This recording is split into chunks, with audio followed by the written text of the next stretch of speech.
கட்டளை கொடுக்கிற இயேசு கிறிஸ்துவின் நாமத்தில் வாழ்த்துக்கள். ஒரு சில வசனங்களின் மூலமாக தம் மனம் திரும்புதலை பற்றி கொஞ்சம் ஆழமாக பார்க்கலாம். கொரிந்து சபைக்கு பவுல் இப்படியாக எழுதுகிறார்: இப்பொழுது சந்தோஷப்படுகிறேன், நீங்கள் பட்டதற்காக அல்ல, மனம் திரும்புவதற்கு ஏதுவான துக்கப்பட்டதற்காகவே சந்தோஷப்படுகிறேன். நீங்கள் ஒன்றிலும் எங்களால் நஷ்டப்படாதபடிக்கு தேவனுக்கேற்ற துக்கம் அடைந்தீர்களே. தேவனுக்கேற்ற துக்கம் பின்பு மனஸ்தாபப்படுகிறதற்கு இடமில்லாமல் இரட்சிப்புக்கு ஏதுவான மனம் திரும்புதலை உண்டாக்குகிறது.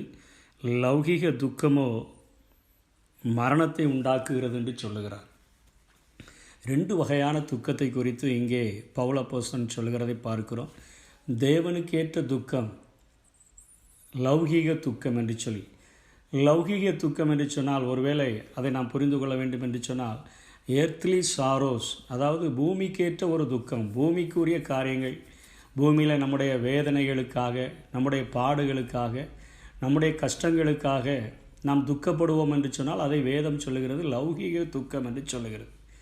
நாம் பாவம் செய்தபடியினால் ஆண்டவருக்கு விரோதமாய் நாங்கள் பாவம் செய்து விட்டோமே, ஆண்டவருக்கு நாங்கள் இப்படிப்பட்ட ஒரு வேதனையை உண்டாக்கி விட்டோமே என்று நினைப்பதை குறித்து வேதம் சொல்லுகிறது தேவனுக்கேற்ற துக்கம் என்று சொல்லுகிறதை பார்க்கிறோம்.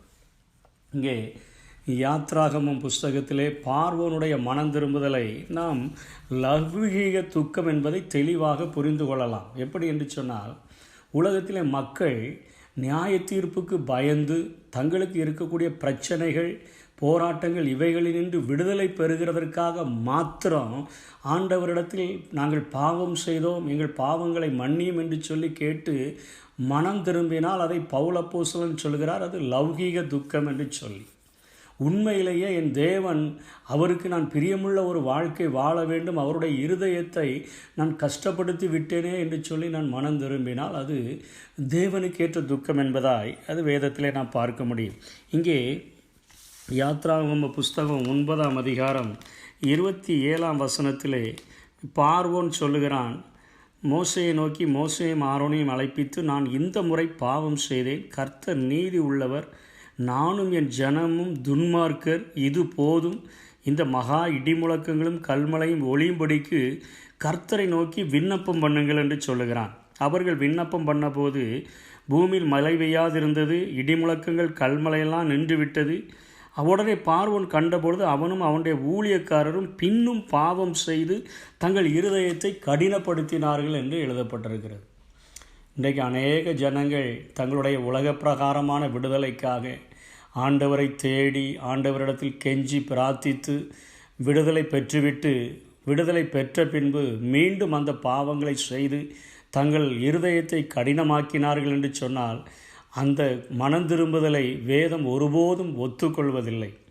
அதே போல தான் யோவான் ஸ்நானகன் வேதத்தினுடைய அந்த பழைய ஏற்பாட்டின் கடைசி தீர்க்கதரிசி என்று சொல்லி வேத அறிஞர்கள் சொல்லுகிறார்கள்.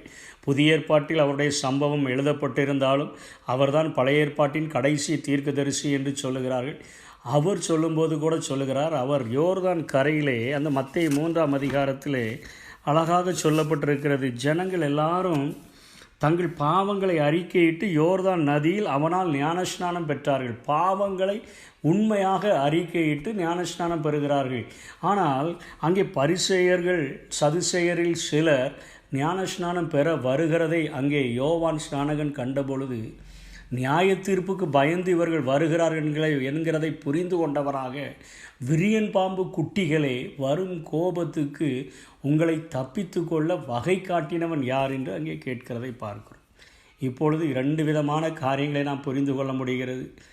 ஒன்று, இந்த உலகத்தினுடைய பாடுகள், உலகத்தினுடைய பிரச்சனைகளில் தற்பொழுது விடுதலை பெற வேண்டும் என்பதற்காக ஆண்டவரே எங்களை மன்னியும், நாங்கள் செய்த பாவங்களின் நிமித்தமாக இப்படிப்பட்ட வேதனைகளை நாங்கள் அடைந்திருக்கிறோம் என்று சொல்லுகிற ஒரு மனம் திரும்புதல். இன்னொரு வகையான மனம் திரும்புதல், தேவனுக்கேற்ற அந்த துக்கம் எப்பொழுது உண்டாகிறது என்று சொன்னால், நான் பாவம் செய்தால் என் தேவனுடைய இருதயத்தை துக்கப்படுத்தி விடுவேனே, இந்த காரியத்தின் நிமித்தமாக என்னுடைய தேவன் துக்கப்பட்டுவிடக்கூடாதே என்கிற ஜாக்கிரதையில் மனம் திரும்புவது. இதுக்கு யோசேப்பை ஒரு அழகான எடுத்துக்காட்டாக எடுத்துக்கொள்ளலாம். அந்த போத்திபாரினுடைய மனைவி அவனை பாவம் செய்ய அவனை அழைத்த பொழுது அவன் அழகாக சொல்லுகிறான், நான் தேவனுக்கு விரோதமாக நான் பாவம் செய்வது எப்படி? நியாய தீர்ப்புக்கு பயந்து அல்ல, என் தேவன் என்னோடு கூட இருக்கிறபடியினால் அவருக்காக நான் வாழுவேன் என்கிறதிலே அங்கே யோசிப்பு வெளிப்படுத்துகிறதை பார்க்கிறோம். ஒரே ஒரு காரியத்தை நான் இந்த சொல்லி முடிக்கிறேன். இயேசு இந்த பூமியில் வாழும்பொழுது அவர் செய்த பிரசங்கம், மனம் திரும்புங்கள், பரலோக ராஜ்யம் சமீபித்து இருக்கிறது. இதற்கு அர்த்தம் என்ன? மனம் திரும்பினால் பரலோக ராஜ்யத்தினுடைய ஆளுகைக்குள்ளாக நீங்கள் வந்து விடுவீர்கள் என்பதை என் ஆண்டவராக இயேசு அன்பு கூர்ந்து சொல்லி கொடுத்ததை பார்க்கிறோம். ஏனென்று சொன்னால் தேவனுடைய ராஜ்யம் அது புசிப்பும் குடிப்பும் அல்ல, அது நீதியும் சமாதானமும் பரிசுத்த ஆவியினால் உண்டாகிற சந்தோஷமுமாய் இருக்கிறது என்று சொல்லப்படுகிறது. அப்போது தேவனுடைய ராஜ்யம் ஒரு மனிதனுக்குள்ளாக இறங்கி வரும் என்று சொன்னால் அவனுடைய உள்ளத்தில் ஒரு நீதி, அவனுடைய உள்ளத்தில் நீதியும் சமாதானம் உண்டாகிறது, பரிசுத்த ஆவி கொடுக்கிற சந்தோஷம். இதற்கு சுருக்கமாக சொல்லப்போனால் தேவனுடைய ஆளுகையை அவன் முழுமையாய் பெற்றுக்கொள்ளுகிறான். அந்த ஆளுகையை பெற்றுக்கொள்ள வேண்டும் என்று சொல்லி ஆண்டவர் விரும்புகிறார். அதனால தான் பவுல் அப்போஸ்தலன் சொல்லுகிறான், எவர்கள் தேவனுடைய ஆவியினால் நடத்தப்படுகிறார்களோ அவர்கள் தேவனுடைய புத்திரராய் இருக்கிறார்கள் என்று சொல்லி. இன்றைக்கு லௌகீக துக்கம் மரணத்தை நமக்கு உண்டாக்கிவிடும்.